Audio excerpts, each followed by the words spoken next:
Good morning. Today we are going to review induced forces for AP Physics C, electricity, and magnetism. Flippin' physics. The first thing we are going to do is derive an equation for motional EMF. Motional EMF is the idea that the motion of a conductor moving in a magnetic field can cause charges to move in the conductor, creating a voltage across the conductor. In other words, a conductor moving in a magnetic field can acquire an induced EMF across it. As an example, let's say we have a conductor in the shape of a long, thin rectangle moving to the right with a constant velocity at a right angle to the magnetic field, which is into the screen. Sure. Objects can just fly at constant velocities through magnetic fields. That makes sense.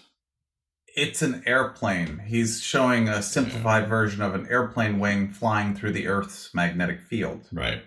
Sorry. Yeah. Yep. According to the right-hand rule... Don't be too cool! Limber up! And find your right hand. According to the right-hand rule, fingers point to the right with the velocity of the charges. Curl fingers into the screen with the magnetic field. Thumb points upward toward the top of the screen. That means positive charges will experience an upward magnetic force, and negative charges will experience a downward magnetic force. This will cause the charges to move, with the final result being that there will be a net positive charge on the top end of the conductor and a net negative charge on the bottom end of the conductor. This arrangement of charges creates a uniform downward electric field in the moving conductor. I thought only electrons or negative charge carriers moved in conductors, right? That's what makes them conductors. They have lots of free electrons which are able to easily move around in the conductor. That's why he used the phrase net charge when referring to the net charge on each end of the conductor.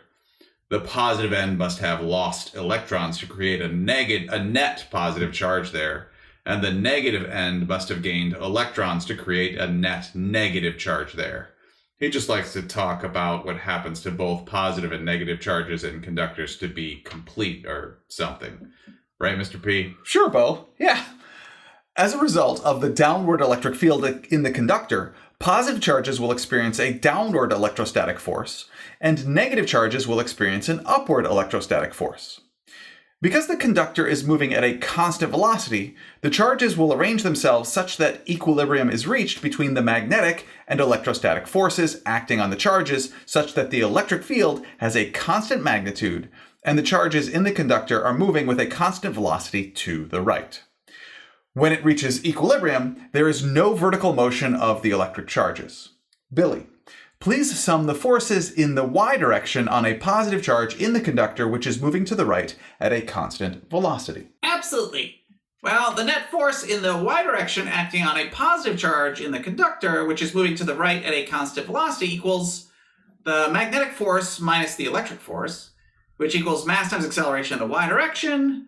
Because the positive charge is moving to the right at a constant velocity, the acceleration of the charge in the y direction equals 0. That means the magnitudes of the magnetic force and the electric force are equal.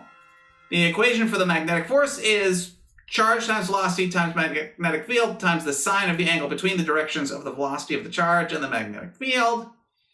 Velocity is to the right and the magnetic field is into the screen. The angle between those two directions is 90 degrees, and the sine of 90 degrees equals 1. That's the left-hand side of the equation. On the right-hand side of the equation, electric force equals charge times electric field, so everybody brought charge to the party.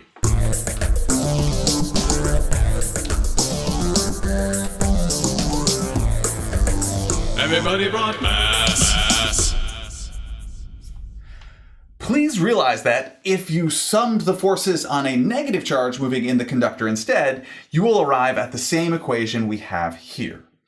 And Bobby, what is the equation for the voltage across a uniform electric field? The equation for the voltage across a uniform electric field? Remember, we derived the equation for the electric potential difference between two parallel plates. And two parallel plates of opposite charge create a uniform electric field, which is basically what we have here. Kind of. It's been a while.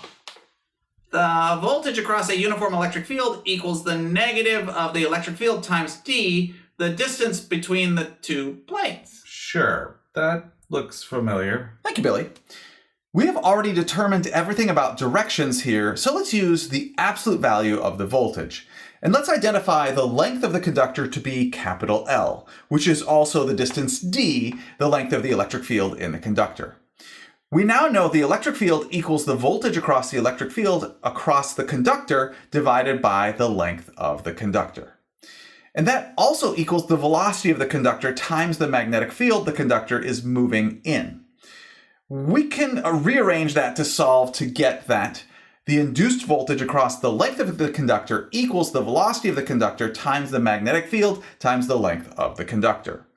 In other words, the motional EMF built up between the ends of a conductor moving through a constant magnetic field equals the velocity of the conductor times the magnitude of the magnetic field times the length of the conductor.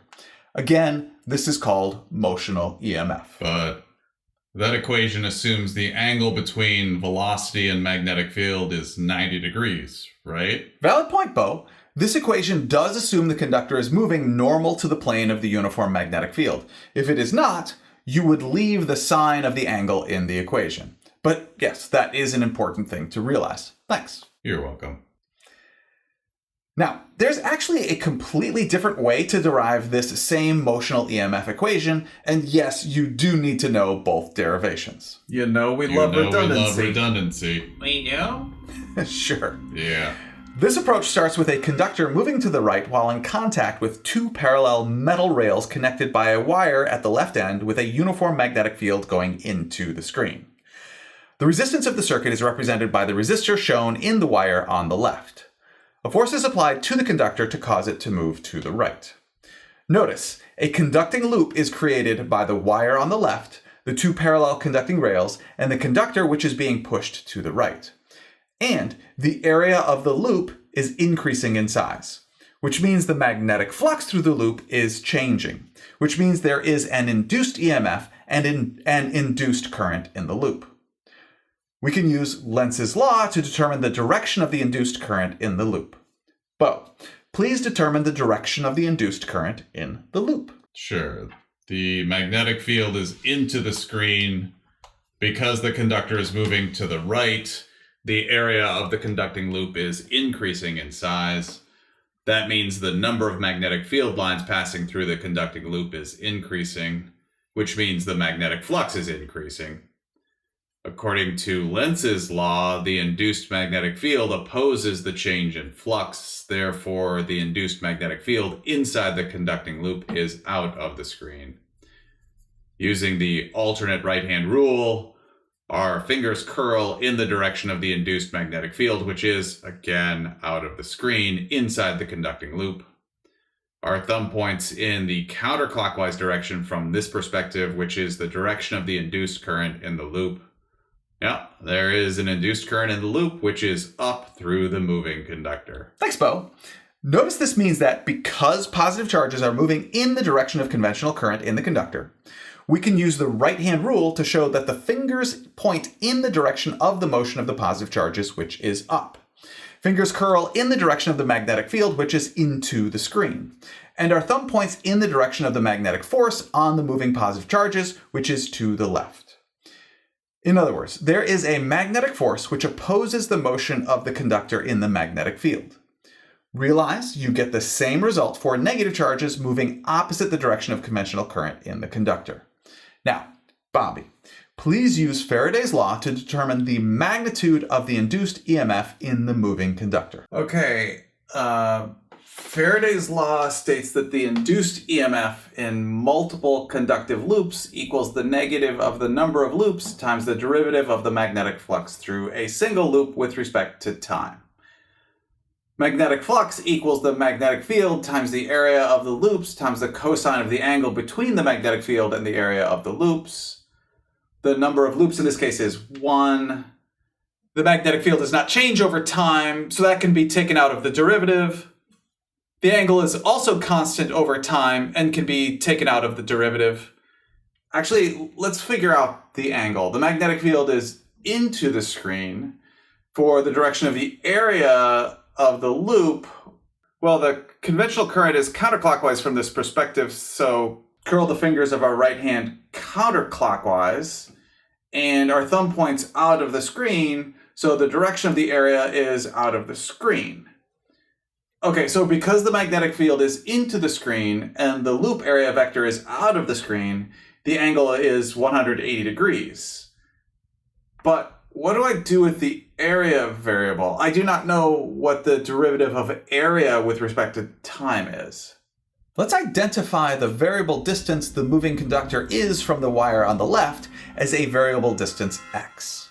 In other words, as the conductor moves to the right, the value of x increases. Sure, that makes sense. The area of the loop then is capital L times x, and L is constant over time, which means we can take L out from the derivative, and the derivative of x position with respect to time is velocity. We just derived the same equation for motional EMF as we did before. Motional EMF equals velocity times magnetic field times the length of the conductor. And again, this equation assumes the angle between the velocity of the conductor and the magnetic field is 90 degrees. If it is not, you can leave the cosine of the angle in the equation. But the way we did it before had the sine of theta in it. This way it has the cosine of the angle instead. This way of deriving the motional EMF equation defines theta as the angle between the loop area vector and the magnetic field. The way we did it before defined theta as the angle between the direction of the velocity of the conductor and the magnetic field. The loop area vector and the velocity of the moving conductor are at a right angle to one another, which is why one of these equations uses cosine and the other uses sine. Okay. Thank you, everybody. Well done. Up to this point, we have discussed how, when magnetic flux through a loop changes, electric current is induced in the loop. What we haven't yet discussed is how the magnetic field then interacts with the new induced current. That is what we are about to learn about. Realize, an induced current is a bunch of charge carriers which are moving in a magnetic field. That induced current, those moving charges, can also now have induced forces acting on them as a result of the fact that they are charges moving in a magnetic field. The magnetic force on a current-carrying wire equals the cross product of current times the length vector of the wire and the magnetic field. This equation is for when the current is constant, the wire is straight, and the magnetic field is uniform and constant. And we also have the magnitude of the magnetic force equation. We're not going to concern ourselves with the integral form of the magnetic force equation right now because we are only going to look at straight wires and uniform constant magnetic fields, because what I'm really interested in making sure you understand right now concerns the directions of the induced magnetic forces on induced currents. Can we do an example? Yes, Billy, let's do an example. Goody. I love examples. In our example, we have a front view and a side view of a conducting loop in the shape of a rectangle. Basically, we have a wire rectangle in the shape of a picture frame, and that conducting wire loop is oriented like this. In the front view, you can see there is a uniform magnetic field which is coming toward you. In the side view, the uniform magnetic field is going to your left, and the rectangular conducting wire loop is oriented like this. Again, the front view looks like this with the uniform magnetic field coming toward you. And in the side view, the uniform magnetic field is going to your left. Now, I am about to talk about a lot of directions, and every direction I will be referencing will reference the front view. Again, every direction I'm about to mention is in the perspective of the front view. I think we get it, Mr. P. Yeah, right now you think that. Yep. Okay, the uniform magnetic field, which is out of the screen, is decreasing in magnitude. Billy, what does that mean for the direction of the induced current in the rectangular loop? A uniform magnetic field is out of the screen and decreasing.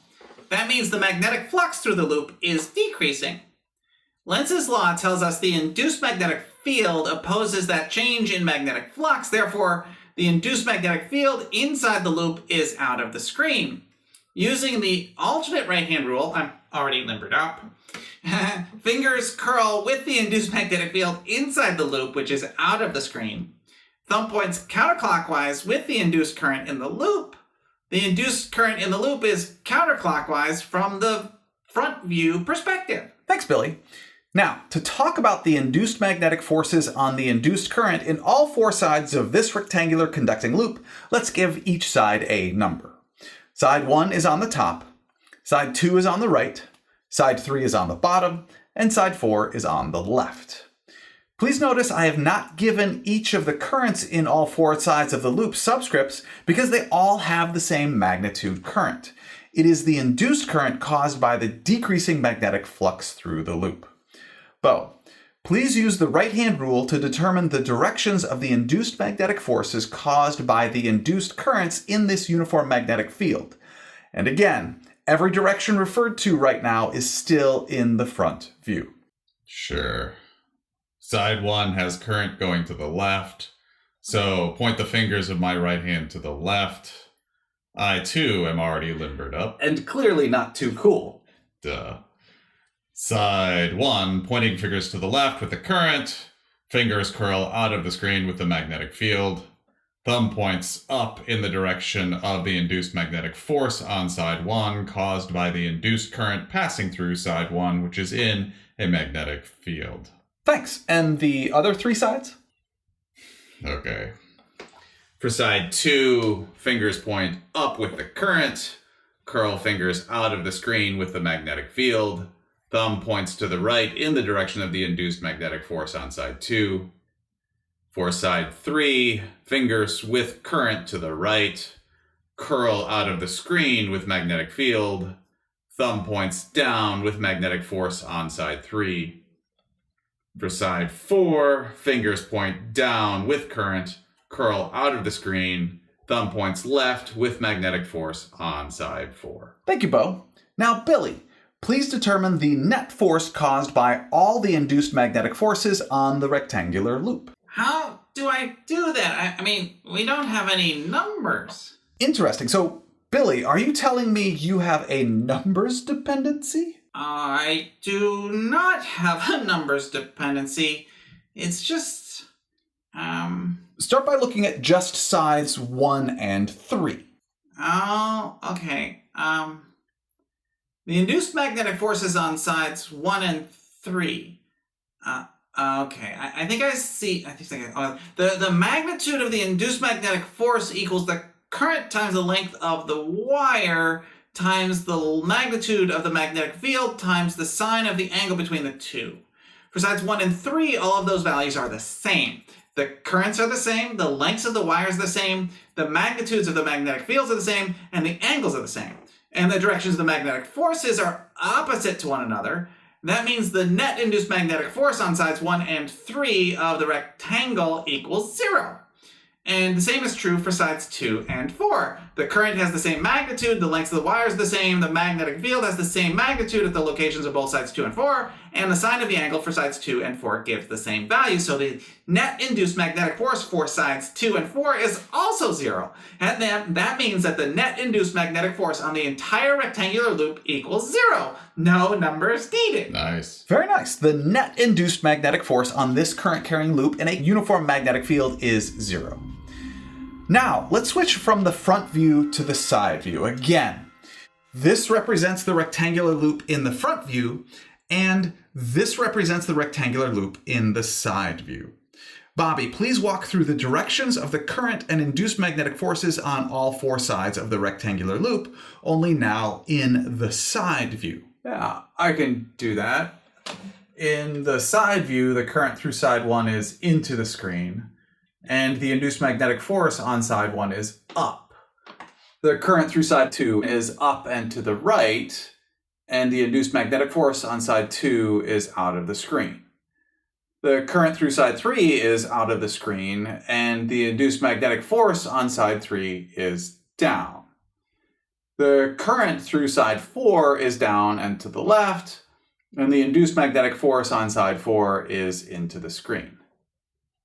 Okay, I think I see what you are getting at. While the net force caused by the induced magnetic forces on the rectangular loop equals 0, there is actually a non-zero net torque on the rectangular loop. The net induced magnetic force on the loop does not cause a translational acceleration of the loop. However, the induced magnetic force causes a net torque on the loop, which can cause an angular acceleration of the loop. That's pretty cool. Yes, that is pretty cool. In this example, assuming the loop is not attached to anything, the net torque on the loop would cause an angular acceleration around its center of mass, which is counterclockwise in the side view perspective at this specific moment in time. The loop would have a force of gravity acting downward, causing a downward translational acceleration, right? I think this is all theoretical right now, and he's ignoring the force of gravity acting on the loop. He is. Sure, that's fine. Now, let's change the example by making it so the magnetic field ends abruptly partway through the loop.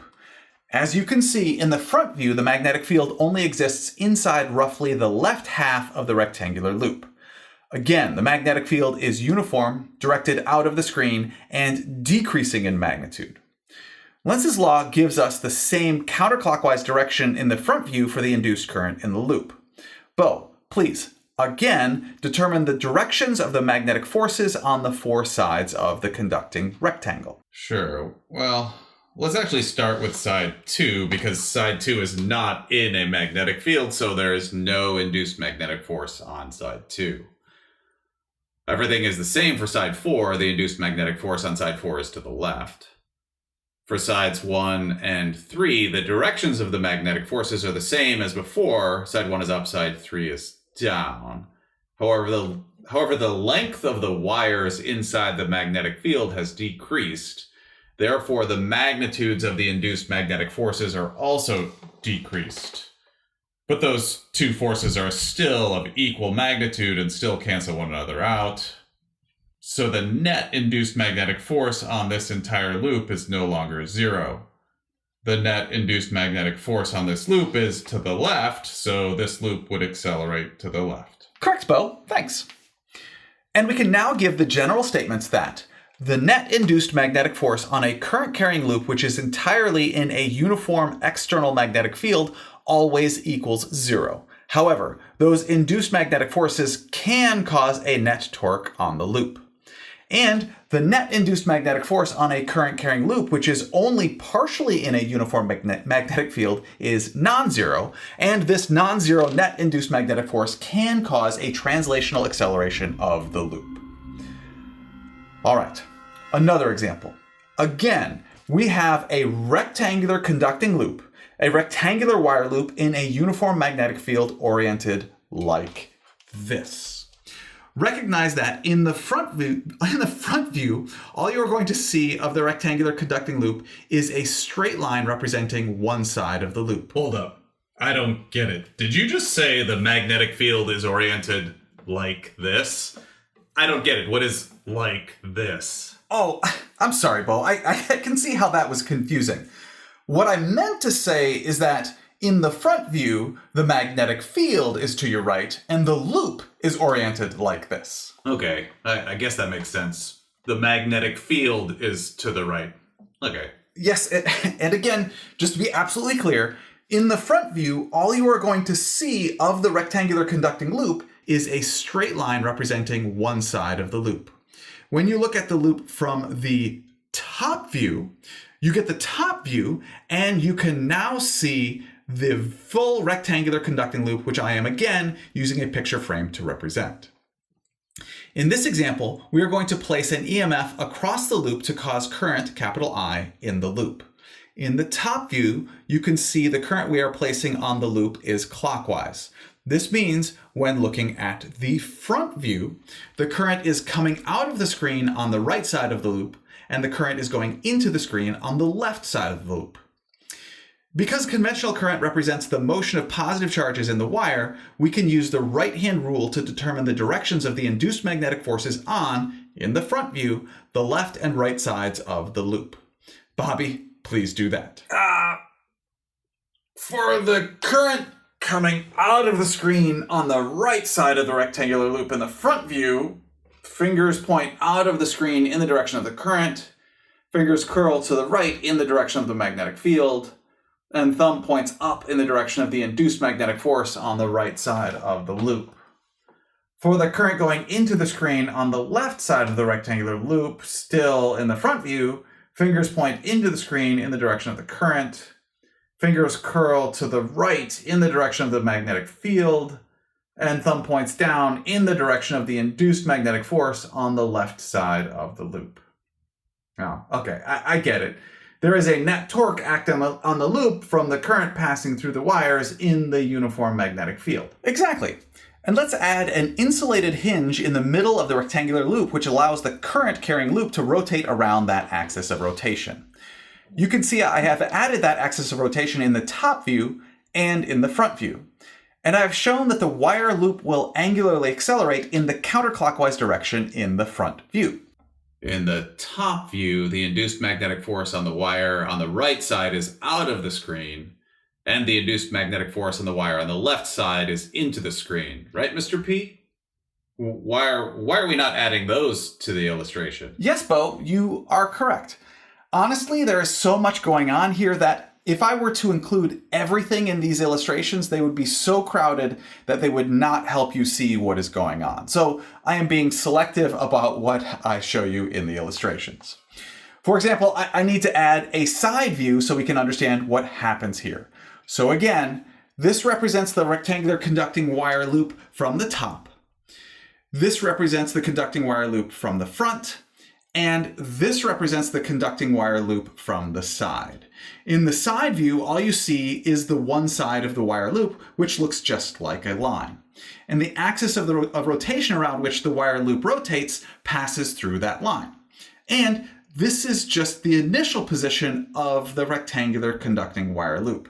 As we showed, there is a net torque acting on the loop, which causes it to angularly accelerate. In the front view perspective, in the counterclockwise direction. After the loop has rotated 90 degrees, we arrived at what I am identifying as the final position of the rectangular conducting wire loop. Again, in the front view, the wire loop rotates from the initial position here to the final position here. In this final position in the top view, the loop looks like a line. In the front view, the loop also looks like a line. And in the side view, you can see the rectangular shape of the loop. At this final point in the front view, you can see the current in the top wire is still out of the screen, causing an induced magnetic force, which is still upward. The current in the bottom wire in the front view is still into the screen, causing an induced magnetic force, which is still downward. That means there is zero net torque caused by the induced magnetic forces on the loop at the final position, right, Mr. P? That is correct, Billy. And notice that the current which is out of the screen in the top wire in the front view is to the left in the top wire in the side view. And the current which is into the screen in the bottom wire in the front view is to the right in the bottom wire in the side view.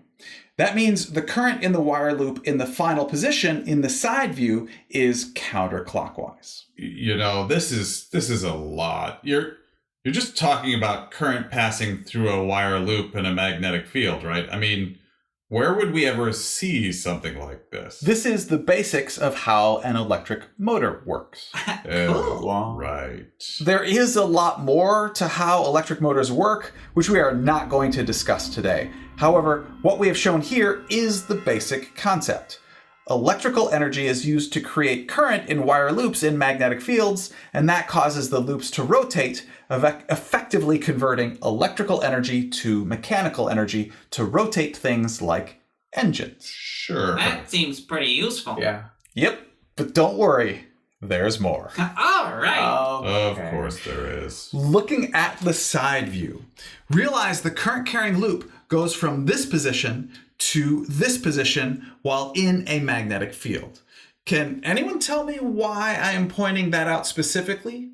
Again, in the side view, the current carrying loop goes from this position to this position while in a magnetic field. No? The magnetic flux through the loop increases from the initial to the final point. It does? Yeah. In the side view, in the initial position, you can see that there are 0 magnetic field lines passing through the loop. Therefore, initially, there is 0 magnetic flux through the loop. After the loop has rotated 90 degrees, in the final position in the side view, you can see there are magnetic field lines coming out of the screen and passing through the loop. That means that in the final position, there is magnetic flux passing through the loop. Therefore, from the initial to the final position of the loop, the magnetic flux is increasing. That means that, according to Lenz's law, there must be an induced magnetic field which opposes that change in magnetic flux. Inside the loop, the induced magnetic field will be into the screen in the side view, again, to oppose the increase in the magnetic flux. And using the alternate right-hand rule, point fingers in the side view into the screen inside the wire loop in the direction of the induced magnetic field inside the wire loop, and the thumb points in the clockwise direction in the side view in the direction of the induced current in the rectangular current carrying wire loop.